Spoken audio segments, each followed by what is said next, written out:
Assalamualaikum warahmatullahi wabarakatuh. Alhamdulillah rabbil alamin bihi nasta'in ala umurid dunya waddin. Wassalatu wassalam ala asyrafil anbiya wal mursalin sayyidina wa maulana Muhammadin wa ala alihi wa sahbihi ajma'in. Subhanaka la ilma lana illa ma 'allamtana innaka antal alimul hakim. Rabbi shrah li sadri wa yassir li amri wahlul 'uqdatan min lisani yafqahu qawli, amma ba'du. Alhamdulillah, Nabi Muhammad itu sayang sama semua orang. Orang yang paling sayang sama semua orang, terutama sama umatnya. Yang bukan umatnya aja disayangin loh. Ada pernah orang Yahudi meninggal dunia. Yahudi ini suka nyakitin Nabi, suka buat segala macam hal yang bikin ganggu gitu sama orang Islam. Tapi waktu dia meninggal dunia, pas jenazahnya dibawa, lewatin Nabi Muhammad bersama para sahabatnya. Jadi Nabi lagi ada duduk di satu tempat ketika jenazahnya si Yahudi ini dibawa. Nabi Muhammad bilang, "Gumu, idza ra'aitumul janazah fagumu." Kata Nabi, apabila kalian melihat jenazah berdirilah. Satu orang bilang, "Ada Yahudi ya Rasulullah." Tapi ini yang meninggal ini orang Yahudi wahai Rasul. Kita perlu juga enggak gitu berdiri? Kata Nabi, "Gumu." Walaupun yang meninggal Yahudi, yang nyabut nyawanya malaikat yang bawa, tetap aja adalah malaikat-malaikatnya Allah. Jadi kalaupun kita nggak hormat sama Yahudinya, kita hormat sama malaikat yang membawa jenazah tersebut. Sahabat berdiri semua ikutan Nabi Muhammad yang memang berdiri. Sampai jenazah tersebut lewat, yang sebelahnya Nabi persis ngelihat Nabi Muhammad nangis. Nabi nangis hatta telat itu sampai basah gitu jenggotnya Nabi Muhammad. Artinya bukan cuma nangis di mata doang atau di pipi doang, tapi nangis beneran gitu. Heran orang ini. Mau negesin lagi gitu. Pengen belajar. Pengen belajar dari Nabi dan pengen belajar tentang Nabi. Dia tanya, "Ya Rasulullah, ada Yahudi." Dia bilang, "Rasul maaf, ini yang meninggal Yahudi wahai Rasul." Bukannya disyukurin malah ditangisin sama Nabi. Kan lumayan satu mati, yang gangguin kan tinggal berkurang ya enggak? Ayo ibu-ibu jujur. Kalau ada tetangga nih yang suka sebel mulu sama kita. Atau ada tetangga yang kita suka sebel mulu sama dia. Pas dia meninggal dunia, ibu-ibu syukurin apa tangisin? Alhamdulillah berkurang satu. Jadi dia mau mastiin nih, "Ya Rasulullah, ada Yahudi." "Rasul maaf, ini kan orang Yahudi, kenapa engkau nangis Rasul?" Apa jawab Nabi Muhammad? "Nafsun aflatat minni fatadkhulan nar." Itu teks hadisnya itu ya. "Nafsun aflatat minni fatadkhulan nar." Kata Nabi, aku menangisi karena ada satu jiwa terlepas dari syafaatku, terlepas dari pertolonganku sehingga dia akan masuk ke neraka. Kesian ya orang. Saya nggak berhasil bikin dia masuk dalam agama Islam biar masuk surga. Itu sama Yahudi, Nabi Muhammad tuh sayangnya begitu. Pengen semua orang masuk surga. Gimana sama yang lain-lain, gimana mau umatnya? Sama binatang aja Nabi Muhammad sayang. Bu, Dek, sama binatang loh Nabi Muhammad sayang. Ada Nabi Muhammad waktu mau berangkat pergi perang. Orang kalau mau berangkat pergi perang tuh semangat kan. Lain sama pulang perang. Sama kayak ibu-ibu mau berangkat pergi maulid kan semangat ya. Mukanya kelihatan. Pas pulang maulid kan udah agak lesu gitu. Tapi saya tahu sih lesunya karena ya nunggu lama lagi nih. Tahun depan lagi nih maulidnya nih. Insya Allah biar bisa sering-sering ketemu ya Bu ya. Seneng kan bikin maulid, baca maulid seneng apa gak seneng? Teman-teman saudaraku sekalian saya muliakan, berangkat pergi perang semangat Nabi di tengah-tengah barisan perang. Nabi bawa kuda, sahabat-sahabat juga bawa kuda, wow semangat. Tiba-tiba aja lagi semangat begitu, Nabi lebih semangat lagi narik talinya kuda itu. Ditarik Nabi Muhammad sampai kudanya lari kencang. Dipacu kudanya dengan sangat kencang sama Nabi Muhammad SAW sampai Nabi ada di barisan terdepan. Udah Nabi ada di barisan terdepan, Nabi masih nyusulin lagi sampai ada di barisan jauh dari sahabat. Sahabat heran, kenapa nih Nabi ngajakin kita lomba berkuda apa gimana nih gitu. Habisnya Nabi udah jauh, Nabi kemudian balik arah. Begitu balik arah Nabi Muhammad bilang stop, tawaggafu. Sahabat berhenti semua, lagi ngebut kan. Mereka berhenti semua, gitu.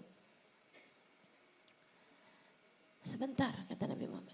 Nabi turun dari kudanya, ternyata ada kucing. Kucing baru habis ngelahirin anak-anaknya, masih kecil-kecil kucingnya.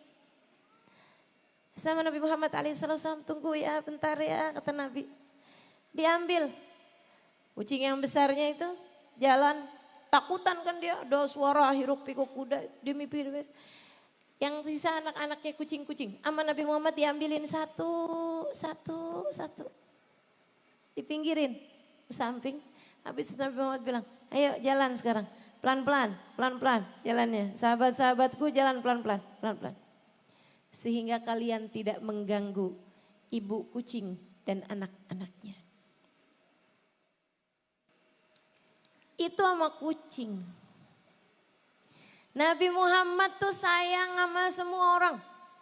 Sama yang tua, sama yang muda, sama yang besar, sama yang kecil. Dan sayangnya sama kita nih yang perempuan luar biasa. Alhamdulillah. Alhamdulillah kita punya Nabi seindah-indah Nabi. Alhamdulillah kita punya Nabi yang sayang sama kita kaum perempuan. Alhamdulillah. Bu, Dek, Nak, gak ada loh yang lebih sayang kepadamu daripada Nabimu Muhammad. Sallallahu alaihi wa ala alihi wa sahbihi wasallam. Luar biasa sayangnya kepada dirimu.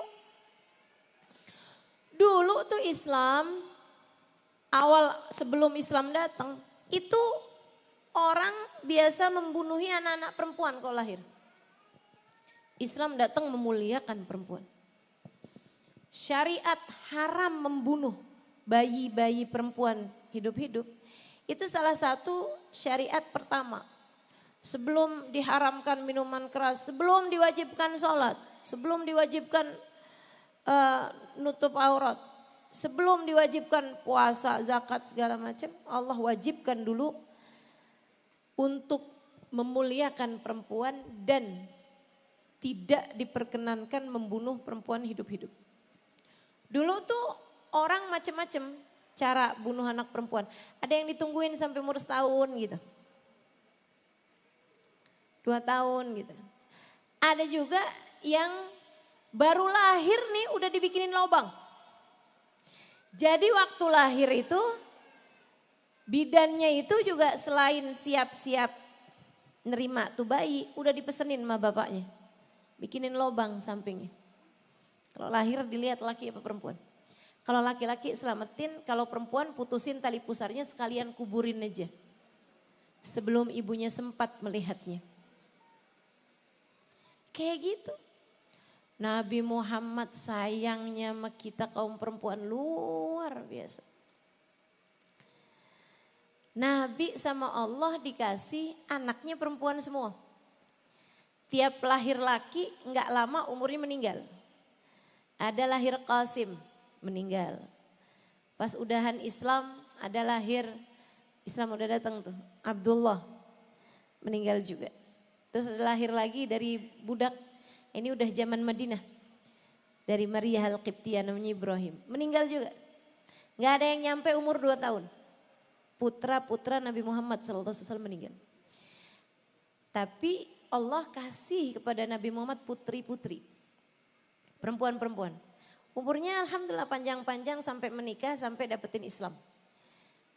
Ada Zainab, Ruqayyah, Ummu Kalthum, dan yang paling kecil Fatimah Az-Zahra, Fatimah Az-Zahra. Nabi Muhammad waktu Islam datang, itu hiburan Nabi putrinya yang belum menikah, yaitu Sayyidah Fatimah Az-Zahra. Umurnya 5 tahun saat datang ke Nabi. Itu Nabi kalau udah habis dapetin gangguan-gangguan dari orang kafir Quraisy, Nabi masuk dalam rumahnya kemudian manggil, ya Fatimah, ya Fatimah, Fatimah. Fatimahnya keluar, iya ya ada apa ya, sini nak. Dipeluk sama Nabi Muhammad, peluk sama Nabi. Habis dipeluk sama Nabi ditaruh di pangkuannya. Ni'mal ab, seindah-indah bapak buat putrinya. Seindah-indah bapak buat putrinya. Nabi tuh marah kalau ada laki-laki nggak baik sama anaknya. Apalagi perempuan. Apalagi perempuan. Kamu perempuan nggak baik sama anakmu perempuan. Ya mau anak perempuan mau anak laki gitu. Nabi kesel sama kamu. Kan ibu-ibu inget-inget ini. Kalau kamu berani jewer anakmu, pukul, toyor kepalanya, tendang. Apalagi nih jenis siksaan yang biasanya ibu-ibu lakukan. KDRT terhadap anak-anak. Hah? Kalau kamu berbuat seperti itu, anakmu kamu jewer, anakmu kamu cubit, anakmu kamu pukul, anakmu sakit. Tapi kamu harus ingat, selain daripada anakmu yang sakit, Nabi Muhammad ikut marah padamu. Kata Nabi, sembarangan kamu gituin umat saya. Jangan lupa, anakmu meskipun lahir dari rahimmu, ia adalah umat Nabi Muhammad. Saat lahir diadanin, sebelum kamu kenalkan siapa ibunya, dikenalkan terlebih dahulu siapa nabinya. Betul gak? Waktu kamu lahir, diadanin Allahu Akbar, Allahu Akbar. Waktu anakmu lahir, diadanin Allahu Akbar, Allahu Akbar. Asyhadu an la ilaha illallah, nak nama Tuhanmu Allah. Asyhadu anna Muhammad Rasulullah, nak nama nabimu Nabi Muhammad. Gak ada yang waktu lahir, nak bapakmu selamat. Gak ada. Betul. Ada gak di sini yang waktu lahir dikasih tahu nama bapaknya? Gak ada. Waktu lahir langsung dikasih tahu alamatnya. Jalan Sukatani ya nak, biar gak nyasar. Kasih tahu nama presidennya. Negaramu Indonesia nak. Kamu lahir lagi masa pandemi. Gak ada teman-teman saya sekalian. Begitu lahir, Nabi Muhammad duluan dikenalkan sebelum dirimu dikenalkan. Allah lagi mau ngasih tahu haknya Allah dan Rasulnya terhadap anakmu lebih besar daripada hakmu dan hak ayahnya. Karenanya jangan berani-berani memukul anak, mau nyubit anak, mau marahin anak, mau bikin malu anak. Ya Allah, anaknya memang kerot. Mentang-mentang badannya XXL, kalau dipanggil mamanya, "Ndut, sini Ndut." Ibu macam apa dirimu? Ini kerjaannya makan mulu nih Ustazah nih, sampai badannya kayak begini nih Ustazah. Ya Allah bu, anakmu. Kalau bukan kamu yang menyayanginya siapa lagi? Saya kalau ditanya Ustazah, menurut Ustazah tugas orang tua yang paling penting apa sih? Dengerin saya. Menurut saya tugas orang tua yang paling penting adalah mengenalkan Allah dan Rasulnya kepada anak-anaknya, mengenalkan kasih sayang Allah dan Rasulnya kepada anak-anaknya lewat kasih sayangnya kepada mereka. Dikenalin, Allah tuh sayang banget loh nak sama kamu. Dengan cara dirinya sayang sama anaknya. Jadi nyambung kan. Allah tuh nak sayangnya sama kamu luar biasa. Oh iya mah. Mama aja sayang sama kamu. Allah lebih lagi loh nak. Tapi kalau mamahnya suka nyubit begini begitu. Nah Nabi Muhammad tuh baik banget nak. Sayang sama kamu. Anaknya bakalan nyaut, nggak kayak mama ya mah? Iya pelajaran. Nabi sayangnya sama anak-anak perempuan luar biasa teman-teman sekalian, luar biasa. Nggak tegaan, nggak tegaan. Pernah ada seorang laki-laki namanya Abdullah bin Mughaffal. Sahabat Nabi. Itu orang mukanya tuh kelihatan murung aja gitu. Kelihatan sedih aja. Kesian gitu. Sahabat-sahabat juga ngelihat dia kesian si Abdullah bin Mughaffal nih, ya Allah, kemurungan apa sih yang sampai kayak gitu amat. Sampai kayak hilang senyum gitu, hilang kebahagiaan dalam hidupnya. Satu hari duduk sama Nabi Muhammad alaihissalam, duduk sama Nabi, Nabi tanya, kamu tuh kenapa Abdullah? Saya suka ngelihat muka kamu kayak sedih mulu gitu. Rasul, ada kejadian dulu di masa saya muda, di masa saya Islam belum datang nih. Saya kalau ingat itu Rasul, ya Allah, saya nggak bisa, saya hilang senyum saya dari Rasul. Kata Nabi, gimana ceritanya? Saya tuh Rasul, jahiliyah, kita punya peraturan kalau punya anak perempuan tuh mesti dikubur hidup-hidup. Kayak anak perempuan tuh bawa aib gitu, bawa bencana, bawa sial. Kalau udah punya anak perempuan kita liatin tuh orang lagi jaya kayak gimana juga turun. Orang kaya kayak gimana kalau punya anak perempuan gak berani dikuburin sama dia tuh turun gitu kekayaannya. Dan kayak dianggap cemen gitu kalau gak berhasil nguburin anaknya, anak perempuannya. Dianggap gak berani, gak jantan kalau gak berhasil menguburkan anaknya. Dia bilang, saya Rasulullah ninggalin istri lagi hamil. Jadi saya pergi ceritanya, pergi ke satu negara buat dagang, buat ini itu segala macam. Dia bilang ninggalin istri lagi hamil. Pas saya pulang, ternyata anak saya itu lahir perempuan dan udah gede. Maksudnya karena perginya lama, pergi 5 tahunan. Jadi pas pulang anaknya udah umur 5 tahun. Udah gede, udah lucu, cakep bener Rasul. Cakep bener, kayak saya. Bapaknya. Saya tuh juga maju mundur, mana anaknya ceria gitu, ketawaan anaknya. Dia suka deket-deketin saya. Saya tuh juga agak ragu si Rasul sebelumnya gitu. Bunuh gak ya? Kuburin gak ya? Cuman saya gak tahan ngebayangin saya dibully. Saya dicaci sama orang-orang di kampung saya. Saya dibilangin, ini gak jantan nih Paan, punya anak perempuan, punya anak perempuan. Saya gak tahan Rasul dibilangin begitu sama orang-orang. Jadi keegoisan saya membuat saya memutuskan, dah tutup mata, tutup telinga, lihat anak saya kayak gimana aja, pokoknya harus saya kuburin. Saya bilang sama istri saya satu hari, dandanin anak kamu. Istri saya paham, kalau disuruh dandanin ini artinya dia mau kuburin nih. Saya bilang jangan dong Abdullah, jangan Abdullah, jangan. Jangan Abdullah, udah kan boy cepetan dandanin. Kalau kamu gak mau saya dia yang dandanin. Pakaiin baju bagus, didandanin, disisirin, diapain gitu. Anaknya gak paham ya 5 tahun, dikira ini dandanin dia dicakep-cakepin gitu kan. Ibu bayang gak sih anak 5 tahun? Udah rapi dibawa sama anaknya. Anaknya nanya lagi, kita mau kemana Abah? Udah yuk jalan. Iya Abah. Dia bilang lagi hari banyak debu.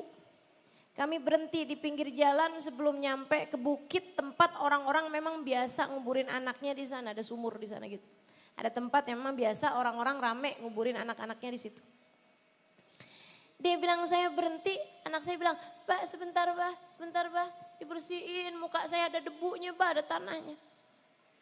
Dia bilang saya tuh sempet kayak yang, apa gak usah saya bunuh aja nih anak ya. Sempat gitu, ya ampun, gak tega juga saya sebagai manusia gitu. Tapi setiap kali saya gak tega, kebayang mukanya tetangga saya kalau ngebully saya ntar kayak gimana gitu. Jadi udah, saya paksain aja. Sampai kami nyampe di sumur itu, saya kemudian bilang sama dia, berdiri sini nak, berdiri sini kamu. Dia bilang, kenapa Pak? Kenapa saya mesti berdiri di sini gitu? Berdiri sini, berdiri sini. Pak, saya diapain? Saya dorong anak saya tersebut sehingga dia jatuh.